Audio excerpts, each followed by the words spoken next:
Good day mga kachong, mga guys. Welcome back to my channel. Okay, so nandito po tayo ngayon sa Harom Firing Range, guys, no? So, meron kasing mga security guards, okay? May mga nagre-review ng kanilang mga license, okay? Nagre-review o mga bago pa lang ng mga estudyante rather, no? Sa pagka-security guards, okay? So, kami po ay inatasan mag-assist or maging safety officers, no, dito sa mga estudyante. Now, ang gagawin namin ngayon is magkakandak kami ng safety rules, no, with regards on handling, on what is the proper of gun handling, okay? At the same time kung paano umawak ng shotgun, something like that, okay? This is part of their course, no, bilang isang security guards. Okay? So this will be 2 days activity, guys, no, dito sa lugar namin. Okay? So later on makikita niyo yung mga video, makikita niyo yung kung paano sila, no, pumutok ng kanilang mga service. Okay? Kasi sinabi ko pang guys, service yung handgun or kaya yung shotgun. Okay? So later on, okay, let's see. Diyan lang muna kayo, manood kayo, guys, and then mag-shout out po tayo, no, para sa mga gusto magpa-shout out. Okay, so tambay lang muna kayo dyan, mga kachong, mga guys. Okay, so here we go, let's go.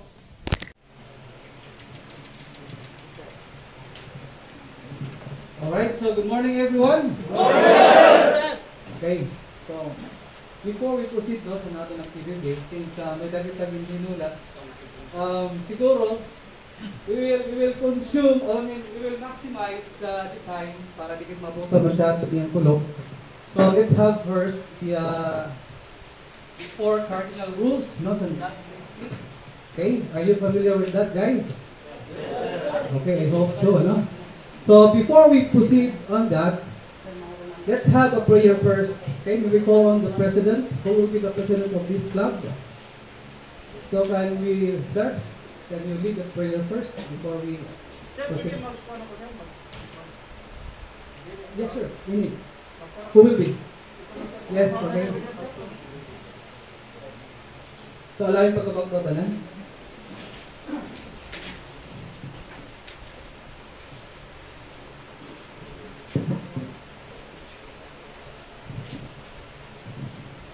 Sa pangalan ng Ama, Anak at ng Espiritu Santo. Amen. Panginoon, dakila at makapangyarihang Diyos at mahabagin at isang Diyos na aming tagapagligtas sa pamamagitan ng Kristo, aming Panginoon. Kami nagpapasalamat at nagpupuri sa iyong kagandahang loob.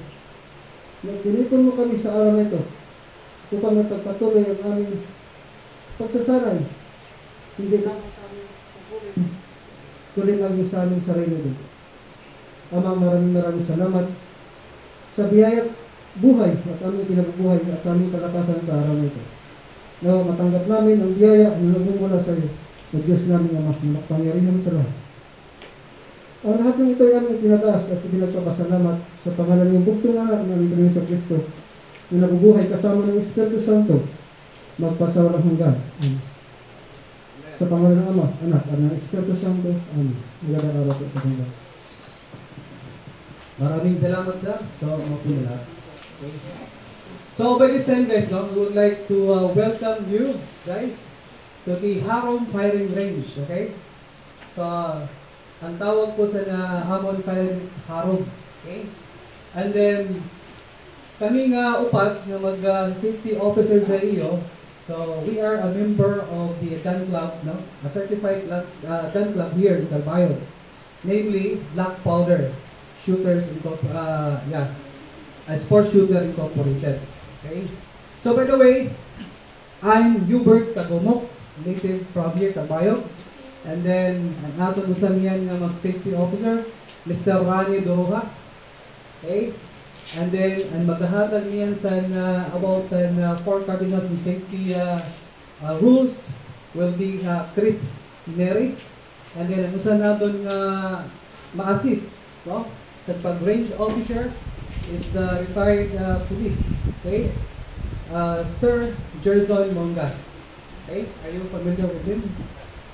Alright, so now, may we call on Mr. Chris Neri to orient us. Okay, I think this will be a refresher lang because you know already what are the rules. Am I correct? Okay, so ipapakita niya kung nanagod talagaan 4 cardinal rules na dapat na dance safety seminar. Okay, here we go on, Sir Chris Neri. Yes, the number 1 rule is treat every firearm as if it is loaded. Always, it is loaded. Okay? Now I have my trusty 9mm here. This is 9mm portfolio. Check na po ng chamber. Test mic. Okay, nawala. So, check one chamber. Visually check. Itaong ko mo, waray bala. Check the magwell. Sa sulod, waray magazine nga inserted, waray dot bala. Iko-close ko siya. Slide forward. Number down. Check ko, waray bala. So, the number 1 rule says, treat every firearm as if it is loaded. Second rule is, never point the muzzle of the gun. Never point the muzzle of the gun to anything, anybody you do not intend to shoot or to destroy. So never ever, dili mo ko siya ipo-point. Dili ko hindi tutok. Why? Because, even if kiniyantin na kita nga loaded, mabalik kaya po kita sa number 1 na rule. Dili mo tutok, bisan no atigo ka ng waray bala. Kaya, you have to consider, rule number 1, you have to consider that this is still loaded. The third rule is keep your finger off the trigger until you are ready to shoot. Diri mo is-flow na mo. Fourth rule, the last rule is may the threat, you still have to be mindful na may mga tao man sa iyo. So, that's very important. Make sure your target and what's there. That's why sa range, may kita mga backstops, may diri ka pwede tutulong sa obsidian sa liit. Okay, that's the number 1. I mean the 4 gun safety rule. Number 1. Okay. Okay. Salamat. Okay, additional lang. This is just an additional, short reminder to you. Now, after this, mag-graduate ka, and then hopefully you're assigned into establishment. Be sure, you have that gun. So, kinanglan ang atong mga personalidad, ayaw natin panawas na even we have gun, okay? We will be conceited, you know what I mean? Showing na kita, kambong na kita. No, it should not be. Remember, once makadisgrasya kayo, sino mo ba ito? PAGC. Alright? So, kinahanglan, if we have that gun, kailan kita ang taong kita kapuran, sa mga tao. Okay? Ayaw kita ang you don't know even kung sino itong tao na imugin, interrogate, whatever. Kaya nakabilito, kita nagkakamayada. Init ang aton dugo. So, ayaw ko siya pagsusunod, guys. Remember, bisan si ma'am, kung sino mga instructors nagsisaring sa iyo. Okay?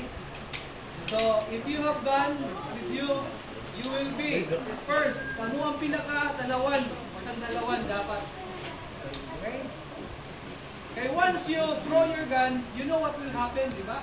Sigurado ka, you have training eh. Okay, one shot lang. Bago mo mapen siya, yan. Di ba? So, kinanglan na natin disiplina. Very important. Okay? So, low profile lang ita. That's it. A short reminder lang yan. Very important. Okay? Now, let's proceed. Sa aton shotgun. Paano pag-handle na din pagpaputok. Kung gawin ito mag-start. Now, remember what we said a while ago. Paano ang proper. Okay? Please be reminded all the time. please be reminded all the time the safety rules. The gun safety rule. Okay? So let's have it now. Turn over to lima lang kita, lima day. Okay? So prepare your gloves, prepare your mask, and then your glove, and shield. That's an important one. Okay? Ano si ma'am? Oh, ay pagkalasan. Alpha!